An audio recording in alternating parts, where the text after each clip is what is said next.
या सगळ्या गोंधळात लग्नाला 2-3 महिने झाले असतील कदाचित, तर स्वातीने गोड बातमी सांगितली. महिनाभर वाट बघितली आणि दवाखान्यात तपासणी केली तर दुसरा महिना लागला होता. माझ्या मनात आनंदाच्या उकळ्या फुटत होत्या. घरी सविता असल्यामुळं आनंद व्यक्त करता येत नव्हता. घरात आनंदाचं वातावरण बनत चाललं होतं. लग्नाच्या वेळेला माझा स्वभाव लय रागीट होता. जरा काय झालं का चेहरा लालबुंद व्हायचा. मी काय करतोय कळायचंच नाही. त्यामुळं स्वाती मला लय भिवून असायची. मी सांगून ठेवलेलं की जेवढं सांगन तेवढंच करायचं, स्वतःचा मेंदू वापरायचा नाही. तरी नवीन नवीन काही चुका झाल्या, मी समजून घेतलं. म्हणलं नवीन आहे, सुधरल उद्या. पण एक घटना जाणून बुजून घडवली. त्याचं काय झालं, दारात नळ होता. पाणी नेहमी यायचं. कधी कधी नाही आलं तर मी कुठून तरी आणून द्यायचोच. एकदा काय झालं, सकाळी पाणी नाही आलं आमच्या नळावर, बाहेर दुसऱ्या नळावर आलं होतं. मी स्वातीला सांगितलं, नाही पाणी आलं तर माझं मी बाहेरनं आणीन, तू काय पाण्याच्या फांदात पडू नको. मी आलो दुकानात. कुणी शेजारणीनं सांगितलं, भरत गेला दुकानात, आता कुठला येतोय, जा बाहेरच्या नळावरनं 2 हांडे भरून आण. ती पण गेली 2 हांडे घेऊन. मी दुकानात आलो. 5 मिनिटांनी मला घरनं काहीतरी कागद लागत होता म्हणून तसंच परत घरी आलो तर घरी कुठं आहे स्वाती. शेजारी चौकशी केली तर कळलं पाण्याला बाहेर गेली. असा राग आलाय म्हणता तसा नळावर गेलो तर एक हांडा नळाला लावलाय दुसरा हातात. तिथं गेलो, भरलेला हांडा खाली वाचला. 2 मोकळे हांडे, तिच्या हातात एक आणि दुसरा माझ्या हातात. आणलं घरी. घरात पाऊल पडते न पडते तवर माझ्या पुढं स्वाती आत गेली. हांडा ठेवायला वाकली तसा माझ्या हातातला हांडा जीव खाऊन पाठीत हाणला. हांड्याचा तळवा गळ्याला येऊन चिकटला. अशी वरडली, अख्खी गल्ली जमली. मला कोणीच काय बोललं नाही, कारण मला बोलताना आजूबाजूची लोक विचार करायची, कारण विनाकारण मी कधी कोणाला बोलत नसतो. त्या दिवसापासून स्वाती मनाविरुद्ध वागली नाही आणि मी सुद्धा कधी अंगाला 5 बोटांनी शिवलं नाही. मला स्वतःलाच नाही आवडत कोणाला मारायला, त्रास द्यायला. पण जाणून बुजून कोणी त्रास दिला तर मला दम निघत नाही. आयुष्यात एकदाच बायकोवर हात टाकायला लागला. दिवस जात होते. स्वातीला दिवस गेल्यावर तर एक एक किस्से अजब घडले. एकदा रात्रभर उलट्याच करत होती. दवाखाना उपयोगाचा नव्हता.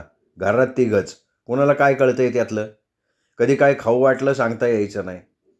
शेजारच्या क्षीरसागरच्या पोरी शाळेत जायच्या, त्यांच्याकडे पैसे द्यायचे आणि चिंचा, बोरं, आवळं, कैरी आणायला सांगायचे. मला तर कधी बी काय बी खायला मागायची. कधी वाटाणं, कधी मिसळ, कधी भजी, कधी दही, कधी पेप्सी कोला. एकदा तर कहरच केला. रविवारचा दिवस होता. मी रात्री 12:30पर्यंत काम करून कंटाळलेलो घरी आलो तर सविता झोपली होती. स्वाती मात्र जागी. मला म्हणती कशी, एक सांगू का तुम्हाला? मला वाटलं काहीतरी नेहमीप्रमाणे सांगत असन काहीतरी. मी म्हणलो सांग. तर म्हणती मला जिलबीच खाऊशी वाटते. काय करावं कळना. मी म्हणलं बरं उद्या आणून देईन, तर रडायला लागली. म्हणली मला आत्ताच्या आत्ता पाहिजे जिलबी, त्याच्याशिवाय मी झोपणारच नाही. अहो रात्रीच्या 1 वाजत आलेला. बाहेर कुत्र्यांचा कालवा चाललाय आणि बायकोचं ढावळं काय तर जिलबी पाहेल. मला बसू देती कुठं? काय करावं कळना. घातले कपडे भेदभेद आलो बाहेर. बायकोच्या हट्टापुढं नाव जाऊन करतोय काय. तसल्या रात्री दबकत दबकत कुत्र्याला भेद भेद बसस्टॉपला आलो. इकडं तिकडं बघितलं, एवढ्या रात्री दिसतंय कोण तिथं. अहो आमच्या शेजारच्या दुकानात स्वीटचं दुकान होतं.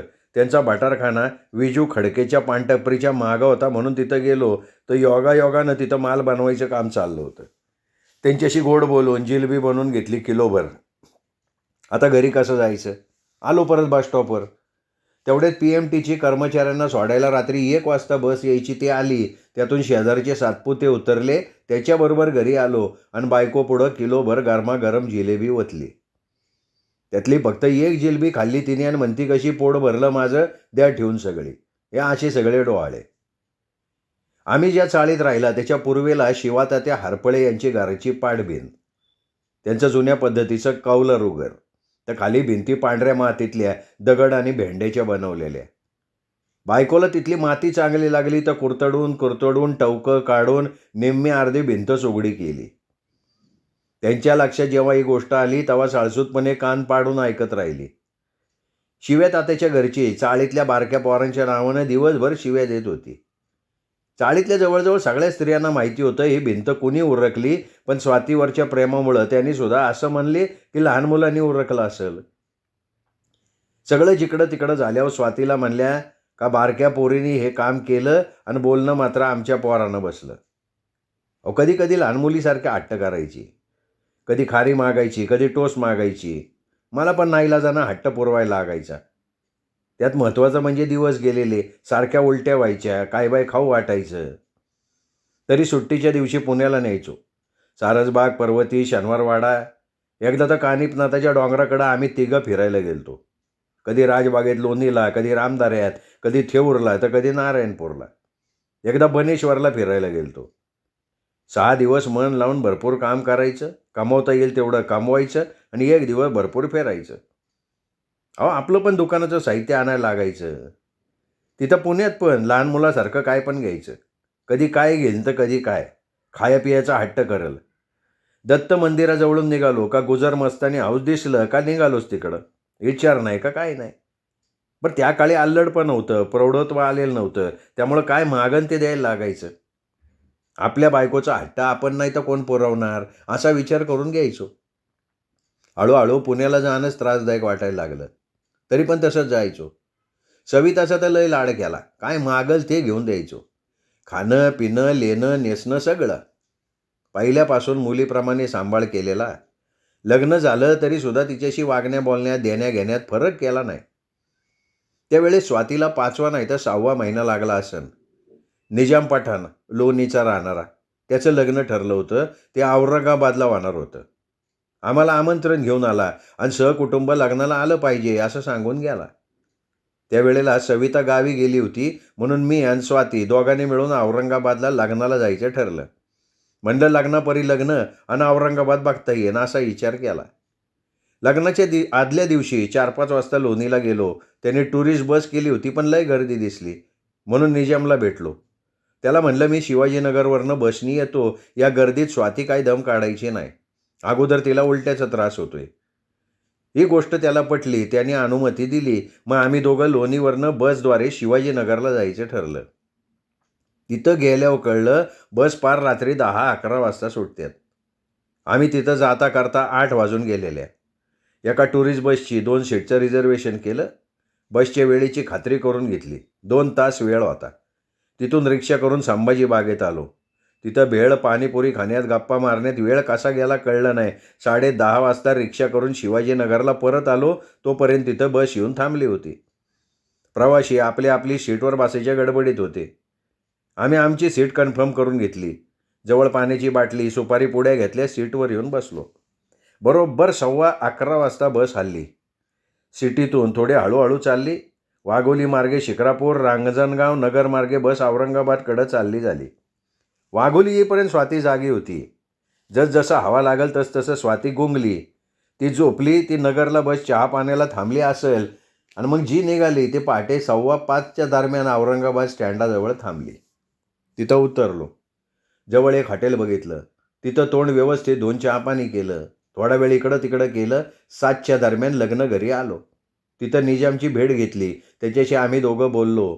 त्याच्या नियोजित पत्नीशी बोललो. लग्न दुपारी 12-1ला असावं.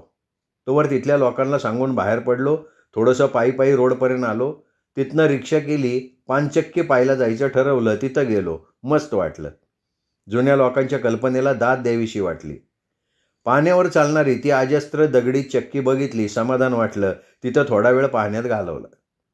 पानचक्की बघून बाहेर आलो. तिथं औरंगाबादचा एक खास मेनू होता.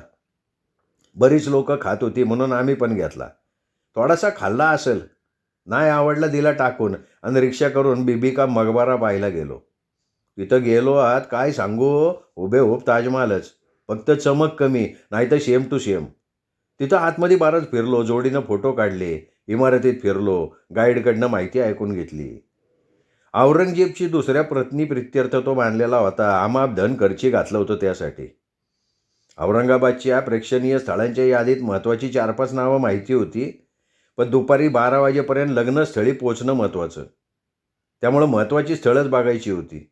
म्हणून पानचक्की, बीबी का मकबरा ही 2 पर्यटन स्थळं पाहिल्यावर निजामच्या लग्न कार्यासाठी रिक्षानं धावत पळत लग्नस्थळ गाठलं तर तिथं लगीन घाई चालली होती. बरोबर लग्नाच्या टाईमपूर्वी 5-10 मिनटं तिथं पोचलो. लग्न व्यवस्थित लागलं. लग्नानंतर जेवणाकरता रोटा सालन असा बेत होता. रोटी लहान असती तर रोटा लय मोठा असतो. अंगठ्या एवढी जाडीची, ताटाच्या साईजची, बनपावासारखी रोटा. तर शाकाहारीसाठी सालन म्हणजे पातळ तिखट भाजी, त्यात शेवग्याच्या शेंगा, बटाट्याच्या फोडी, टमाटर टाकून केलेली भाजी. आम्ही दोघांनी एक रोटा आणि सालन घेतलं. निजामाच्या समाधानासाठी खाल्लं थोडं थोडं आणि तिथं सगळ्यांच्या गाठी भेटी घेतल्या. अर्ध्या तासभर गप्पा टप्पा गाठी भेटी झाल्यावर त्यांचा निरोप घेतला. आलो एस टी स्टँडकडं. तिथं पान खाल्लं दोघांनी, कारण स्वातीला उलटी आल्यागत व्हायचं सारखं. म्हणून तिला पण मसाला पान खायला लावलं आणि एस टी स्टँडवरनं वेरूळच्या लेण्या बघायला गेलो. एकाच दगडात आधी कळस मग पाया, अशा पद्धतीनं बौद्धकालीन कलाकुसर बघताना फार बरं वाटलं. आजूबाजूचा परिसर फिरून बघितला. बावडी म्हणून प्रेक्षणीय स्थळ बघितलं. हे सर्व पाहता करता दिवस मावळायला आला. तिथनं परत औरंगाबाद स्टँडकडे यायला निघालो. येता येता एस टीतून दौलाबादचा किल्ला बघितला. आज जाऊन बघायला पर्याप्त वेळ नव्हता, म्हणून चालत्या गाडीतनं दुरूनच तो दौलताबादचा किल्ला बघितला. स्टँडवर आल्यावर 5:30 पावणे 6 वाजत आलेले.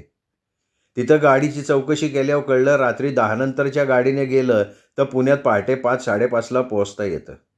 आता 10 वाजेपर्यंत काय करावं विचार केला. 6 वाजायला आलेत. एखादा जवळपास सिनेमा बघावा. 9:30पर्यंत वेळ चांगला जाईल. जवळ रिक्षा स्टँड होतं. तिथं चौकशी अंती समजलं जवळच एकमेकाला लागून 2 थिएटर आहेत. बसलो रिक्षात, गाठलं थिएटर. मिळेल त्या सिनेमाचं फक्त हिंदी किंवा मराठी असावा असा विचार करून 2 तिकटं. नवीनच लागलेला सिनेमा. अंदाज आपणा चालू होता. आज जाऊन बसलो. सिनेमा थिएटरला लागून 2 आठवडे झाल्यामुळे जास्त गर्दी नव्हती. त्यात आम्ही बाल्कनीची तिकीटं काढली होती. मग काय, बसलो निवांत. सिनेमासुद्धा एवढा विनोदी होता का हसून हसून पोट दुखायला लागलं. लय मस्त टाईमपास झाला. कधी 9:30 वाजले कळलं पण नाही. सिनेमा सुटल्यावर पटकन बाहेर आलो. रिक्षा पकडून स्टँडवर आलो तर टुरिस्ट बस 12 नंतर सुटणार असं कळलं. मग एस टी महामंडळाची आराम बस 11:15 वाजता सुटते असं कळल्यावर रिझर्वेशन ऑफिसजवळ चौकशी केली तर बस फुल आहे. तरी पण कंडक्टरला भेटा म्हणले, काहीतरी मार्ग निघल. हे कळल्यावर 10:15 वाजता प्लॅटफॉर्मवर येऊन थांबलो. मनात म्हटलं मिळाली तर बरं, नाही तर टुरिस्ट बसच्या वेळेपर्यंत वाट बघायची. पण नशीब बलवत्तर, एका जोडप्याचं पुण्याला जाणं अचानक कॅन्सल झालं, म्हणून त्यांनी त्यांची तिकीटं आम्हाला विकून टाकली. मस्त 2 सीटचं रिझर्वेशन मिळालं. 10:45 वाजताची बस 11ला स्टँडवरनं हलली. एकदा रस्त्याला गाडी लागल्यावर वारा लागायला सुरुवात झाली. हे खा ते खा असं करण्यामुळं सुस्तावलो होतो. डोळ्यावर झोप आलीच होती. दिली दोघांनी मस्त ताणून. मध्ये कुठेतरी बस चहा पाण्याला थांबली, तेव्हा झोपेत डोळे किलकिले करून बघितलं, परत झोपलो. सकाळी 6च्या आसपास शिवाजीनगरला एस टीने आम्हाला सोडलं. तिथून सकाळच्या सिटी बसची सेवा सुरू झाली होती. मग काय, आलो फुरसुंगीत. आंघोळ चहापाणी करून दुकान उघडायला हजर. त्या प्रवासाचा स्वातीला 2-4 दिवस त्रास झाला थोडाफार. महिनाभर फुरसुंगीत राहिल्यावर घरून पंढरपूरवरनं निरोप आला. 7व्या महिन्यात स्वातीच्या डोहाळे जेवणाचा कार्यक्रम पंढरपुरात करायचा आहे. त्या दृष्टीनं तयारी करून 7व्या महिन्यात स्वातीला घेऊन तू स्वतः पंढरपूरला अमुक अमुक दिवशी ये. आता आई दादाची आज्ञा न ऐकून चालन कसं. येतो म्हणलं. आर्थिक तयारीला लागलो. सांगितलेल्या दिवशी इथून मी, स्वाती, सविता अगोदर फलटणला उतरलो. तिथं तासभर थांबलो, कारण स्वातीला आणि सविताला एस टीत उलट्याचा त्रास व्हायचा. म्हणून मध्ये थोडं थांबून मग पंढरपूरची एस टी पकडली. 5च्या दरम्यान पंढरपूरला स्टँडवर उतरलो. रिक्षानं घरी आलो. घरची वाटच बघत होती. त्या रात्री विचार विनिमय झाला, काय काय करायचं. मग त्या दृष्टीनं लागणारं साहित्य, वस्तू आणल्या. पाहुणे रावळे सांगितले होते. फोटो पण काढायचे होते. फुलाचा बाण करून घेतला होता. घराच्या जवळ अंगणात सगळा कार्यक्रम झाला. जेवण खाण फराळ याची सोय केलती. परत बागेत, नदीवर, नावेत सुद्धा फिरून आणलं. आमच्या रानात फिरायला गेलतो. असा सगळा कार्यक्रम हसत खेळत पार पाडला. सर्व झाल्यावर दुसऱ्या दिवशी स्वाती तिच्या आईवडिलांबरोबर बाळणपणासाठी फलटणला गेली. उन्हाळ्याच्या सुट्ट्या असल्यामुळं सविता कनेरला शोभाबाईबरोबर जाणार होती. आई दादा सुट्टीत 4 दिवस पुण्याला यायच्या विचारत होते. सविताला घेऊन दादा आई 15 दिवसांनी येणार होते. या कार्यक्रमात 4 दिवस वाया गेले. मी पुण्याला, आई दादा सुभाबाईकडे गेली. इकडं आलो, मग कामाला लागलो. 4 दिवस दुकान बंद. खर्च बराच झाला होता. त्याची भरपाई करायची होती. त्याच काळात लोणी स्टेशनला राहणारा उस्मानाबादकडचा मुलगा उमेश नावाचा पोरगा दुकानात हाताखाली कामगार म्हणून ठेवला. एकाला दोघं झालो, त्यामुळं मदतीपरी मदत आणि कामाचा व्याप कमी झाला. एकट्यावर पडणारा ताण कमी झाला. बोलाबासायची सोय झाली. स्वातीची सवय झाली होती, त्यामुळे घरी गेलं का उभं वारं सुटायचं. तरीसुद्धा पाणी भरायला, झोपायला, अंघोळीसाठी घरी थांबायलाच लागायचं. एखाद्या वेळेला घरी जेवायला बनवायचं. कधी कधी कंटाळा आला तर हॉटेलात वडापाव खाऊन दिवस काढायचं. सुट्टीच्या दिवशी पुण्याला दिवसभर फिरायचं. काय कामधाम करायचं, खरेदी करायची, सिनेमा नाटक बघायचं. असे दिवस चालले होते. मी पुण्याला आल्यावर 15 दिवसांनी आई, दादा, सविता आल्यामुळं माझा घरकामाचा व्याप कमी झाला. घरची कामं व्हायला लागली. मी दुकानात नेटानं काम करायला लागलो. 4 पैसे जमा करणं गरजेचं होतं. त्यात अधनंमधनं घरच्यांना न सांगता फलटणला स्वातीला भेटायला जायचो. सुट्टी दिवशी पुण्याला म्हणून जायचो, तसाच फलटणला जायचो. स्वातीला घेऊन फलटण शहरात फिरायला जायचो. मला फलटण शहराची जास्त माहिती नव्हतीच, पण स्वातीमुळं हळूहळू शहर रचना समजत गेली. मला त्या शहराबद्दल काहीच माहिती नव्हती. पंढरपूर पुणे मार्गावरचं तालुक्याचं गाव. एस टीच्या खिडकीतून जेवढं दिसेल तेवढंच पाहिलेलं. या व्यतिरिक्त शहरात जायचा योग कधी आला नव्हता. बरं काय माहिती, कधी काळी आपण इथलीच मुलगी पत्नी म्हणून करणार. त्याचं काय आहे, योगायोगाच्या गोष्टी असतात. आलं देवाजीच्या मनात, तिथं कोणाचं काहीच आलं ना, या म्हणीप्रमाणे तिथं योग जुळून आला. फलटण माझ्या सासरवाडीचं गाव. गावाची महती मी बापडा काय सांगणार हो. शब्द अपुरे पडावेत इतकं महत्त्वपूर्ण गाव. सातारा जिल्ह्यातल्या ईशान्य दिशेला फलटण शहर वसलेलं. पूर्वापार ऐतिहासिक, तसंच बाजारपेठेचं शहर, तालुक्याचं गाव. शिवाजी महाराजांची सुद्धा माझ्यासारखी तिथलीच सासरवाडी. बाबाजी निंबाळकरांची कन्या आणि संभाजी राजेंच्या मातोश्री सईबाई याच गावच्या. इथली भूमी काळी काळी भुसभुशीत जमीन, शेतीसाठी उपयुक्त. पूर्वी पावसावर अवलंबून. ओढे तलावाचा वापर पिण्याच्या पाण्यासाठी पूर्वी केला जायचा. कालांतरानं निऱ्या कालव्याचा पाठ फलटणवरनं गेला आणि हरित क्रांती झाली. त्यातच पंढरपूर रोडवर श्रीराम सहकारी साखर कारखाना निर्माण झाला. त्यामुळं आजूबाजूला ऊस लागवड क्षेत्र वाढलं. अशा या फलटणचा शैक्षणिक इतिहास पण उत्तम आहे. मराठी शाळेपासून इंजिनिअरिंग कॉलेजपर्यंत सगळ्या प्रकारच्या शाळा कॉलेजची सुविधा इथं आहे. देवाधर्माच्या बाबतीतसुद्धा फलटण मागं नाही. वासुदेवाच्या वाणीतसुद्धा श्रीरामाचं फलटण बसलेलं आहे. श्रीरामाच्या परिसरातली पुरातन आणि देखणं मंदिर आहे फलटणमध्ये. याचबरोबर भारतातला अतिप्राचीन महानुभाव पंथाची ही पश्चिम काशी समजली जाते. महानुभाव पंथाचं अतिभव्य स्थान याच फलटणच्या मध्यवर्ती ठिकाणी स्थित आहे. माळजाईसारखं पुरातन मंदिर फलटण शहराजवळ आहे. फलटण शहरात कृषी उत्पन्न बाजार समिती आहे, तसंच आठवडी बाजार मोठ्या प्रमाणात भरतो. फलटणच्या आजूबाजूला शिखर शिंगणापूरसारखं मोठ्या महादेवाचं ठाणं प्रसिद्ध आहे. जवळ गोंदवलीकर महाराजांचं समाधीस्थान गोंदावल्यात आहे. पुसेगावचे सेवागिरी महाराज, खातखुंचे पिराचं ठाणं, जवळच सातारा औंची अमाई, तसंच पंढरपूरसारखं तीर्थक्षेत्र आणि या सगळ्या ठिकाणी जाण्यासाठी एस टीच्या सुविधा उपलब्ध आहेत. दिवसेंदिवस शहराचा आकार आणि विकास वाढतोच आहे.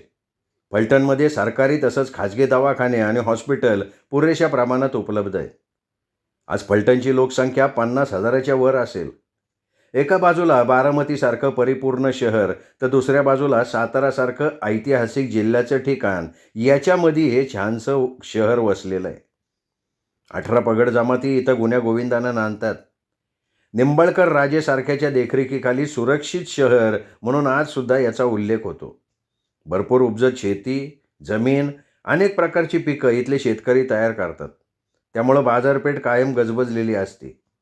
अनेक सरकारी कार्यालयं, नगरपरिषद, खाजगी ऑफिसे, शाळा, कॉलेजेस, त्यामुळं उच्च शिक्षित अधिकारी आणि कर्मचाऱ्यांची धावपळ चालू असते.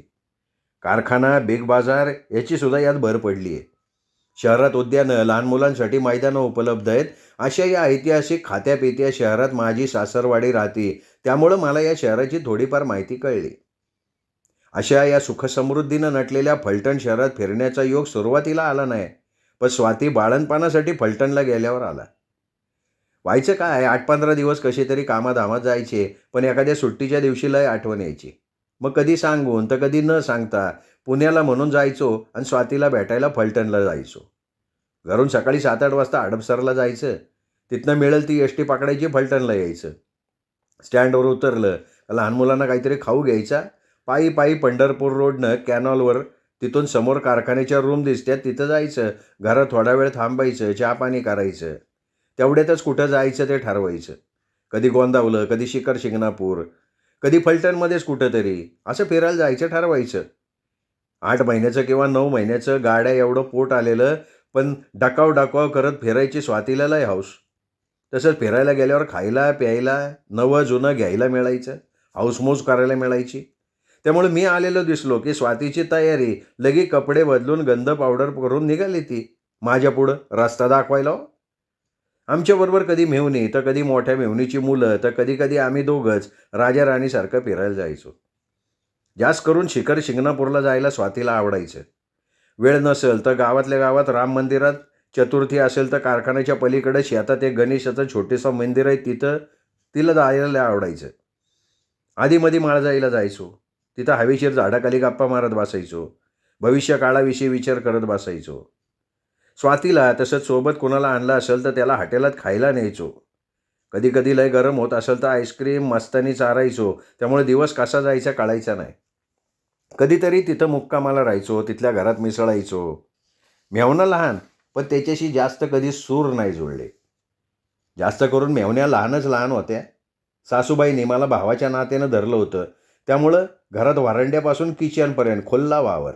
लाजणं बुजणं प्रकारच नाही. दिवस कसा फुलपाखरासारखा हसत खेळत मजेत जायचा. लग्नाला अजून वर्षसुद्धा झालं नव्हतं, त्यामुळं पती पत्नीच्या नात्यातला गोडवा टिकून होता. जसं माझ्या मनात होतं तसं स्वातीच्या पण मनात होतं. पण स्वाती माझ्यासारखं उघडून दाखवू शकत नव्हती, बोलून दाखवू शकत नव्हती. जर का एखाद्या सोमवारी मला यायला नाही जमलं तर दिवसभरातनं सारखी नजर कॅनॉलच्या पुलावर जायची. तिला वाटायचं आता नाही, थोड्या वेळानं येतील. आणि मग पुढच्या भेटीत मला हे सगळं सांगायची. त्यामुळे हे मला माहिती पडलं. दिवसामागून दिवस जात होते. वेळ कोणासाठी थांबती का? तरी बघता बघता जून महिना उजाडला. स्वातीला फलटणला येऊन बघता बघता 1.5 महिना उलटून गेला. आता स्वातीला चालणं जमत नव्हतं. प्रमाणापेक्षा जास्त पोट आलं होतं. 9 महिने जवळजवळ पूर्ण होत आले होते. हवेत उकाडा वाढत चालला होता. गदमद वाढली होती. आकाशात अधूनमधून ढग दिसायला लागलं होतं. उन्हाळा संपून लवकरच मिरगाच्या सरी कोसळायची वेळ जवळ आली. घरातल्या सगळ्यांना कुतूहल वाटत होतं की स्वातीला काय होणार. दादांनी पंढरपूरच्या पांडुरंगाला पेढे वाटायचा नवस केला होता, तर आमच्या आईनं शेतातल्या लक्ष्मीला दही भाताचा निवद करीन म्हणली होती. सुभाबाईंनी कनेरी सिद्धाला अभिषेक घालायचा कबूल केलं, तर स्वातीचे वडील, ज्यांना सगळेजण घरातले काका म्हणत तर बाहेरचे वस्तात म्हणत, त्यांनी भांडगावच्या देवाला पाया पडायला येतो असं बोललेलं. स्वातीची आई, ज्यांना अक्का म्हणत, त्यांनी गावातल्या देवांना नवस केलेला. स्वातीनं खुद्द शिखर शिंगणापूरच्या महादेवाला नवस करून मला फक्त एक मुलगा द्यावा असं बोललेलं. ज्याच्या त्याच्या मनात स्वातीला पहिला मुलगाच व्हावा अशी दांडगी इच्छा. आता माझ्या मनात सगळ्यांपेक्षा वेगळं काय असणार? पुरुषाला आपल्या भावना व्यक्त करता येत नाही तो, त्यामुळं मी कधी बोलून दाखवत नव्हतो. 7व्या महिन्यात स्वाती फलटणला आली. त्याच दिवशी फलटणच्या मध्यवस्तीत बर्वेचं हॉस्पिटल आहे, तिथं नाव नोंदवलेलं होतं. 8-15 दिवसातनं एकदा तपासायला जायचं. ते लोहयुक्त गोळ्या द्यायचे. सगळं व्यवस्थित चाललं होतं. जून महिन्याच्या पहिल्या आठवड्यात मी स्वातीला भेटायला गेलतो. सकाळी घरी गेलो. 4 वाजेपर्यंत तिथं थांबलो. स्वाती लयच अवघडलेल्या स्थितीत असल्यामुळं बाहेर जायचं टाळलं. काय जे लागते ते मी स्वतः गावातनं आणून दिलं आणि त्या दिवशी संध्याकाळी परत फुरसुंगीला जाणार असं माहिती होतं. जाता जाता स्वातीला सांगितलं होतं, पुढच्या आठवड्यात मला यायला जमायचं नाही. सोमवारी वाट बघू नको, त्याच्या पुढच्या सोमवारी मी येईल. तसे तर दिवस जवळजवळ भरत आलते. 8-10 दिवसात डिलिव्हरी होईन असा अंदाज बर्वेबाईने दिला होता. तरी पण मी स्वातीला लवकरच परत भेटायला येतो म्हणून सांगितलं आणि पुण्याला निघून आलो. इकडच्या कामात झालो गुंग. दुकानचं काम, घरचं काय आणून देणं, दुकानाचं मटेरियल, कात्रीला धार लावायला पुण्याला जायला लागायचं. या सगळ्या रामरागड्यात अडकून पडलो. बरं तिकडं फोन करावं तर फोनची जवळपास सोय नाही, त्यामुळे तो पण मार्ग बंद. इकडं फलटणला घडलं काय, त्या दिवसामागून दिवस गेले आणि तो 9 जून उजाडला. गुरुवारचा दिवस, 15 दिवसाची एकादशी. सकाळपासून स्वाती अस्वस्थ होती. तिला कळत नव्हतं काय होतंय. तरी घरच्यात तसंच हसत खेळत राहायचा प्रयत्न करत होती. नेमकी त्या दिवसात काका नव्हते रात्रपाळी. दिवसभर काका घरीच.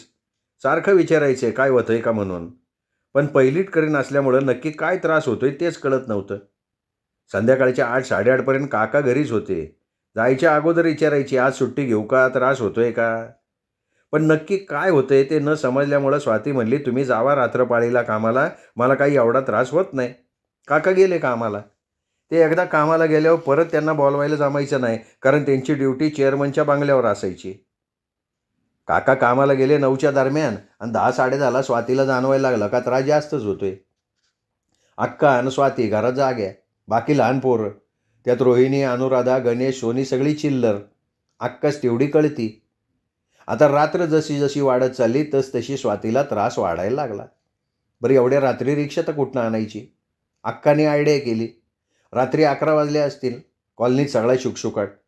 चोरा चिलटाच्या भ्यानं कोणी सुधीक फिरगायचं नाही. अक्काने बाहेरच्या अंगणातली लाईट लावली आणि स्वाती आणि अक्का बाहेर थांबले. 5-10 मिनटं झाली असतील. तेवढ्यात पलीकडच्या चाळीतली 2 माणसं असतील थोडी थोडी पिलेली. त्यांच्याशी अक्काची ओळख होती थोडीशी. दारात अक्काला बघितल्यावर त्यांनी चौकशी केली. अक्काने अडचण सांगितली. तशी आल्या पावली परत माघारी जाऊन त्यांनी स्टँडपासनं रिक्षा आणून दिली. मग अक्काने रोहिणीला समजून सांगितलं. आतून कडी लावून झोप म्हणली. सकाळी 7पर्यंत दार उघडायचं नाही म्हणून सांगितलं आणि स्वातीला रिक्षात घालून बर्वे हॉस्पिटलला नेलं. त्यावेळेला जवळजवळ 12 वाजत आलते. हॉस्पिटलमध्ये यांच्याही अगोदर असंच एक बाळंतिणीचं पेशंट वाट बघत बसलं होतं डॉक्टरनीची. थोड्या वेळात डॉक्टरीन आली. तोवर स्वाती लय वैतागली होती. लय कळ्या येत होत्या तिला. तरी थोडा वेळ थांबा असं सांगून पहिल्या पेशंटची डिलिव्हरी करायला ते गेले. 12:30-1:15च्या दरम्यान ते पेशंट मोकळं झाल्यावर स्वातीला घेतलं टेबलवर.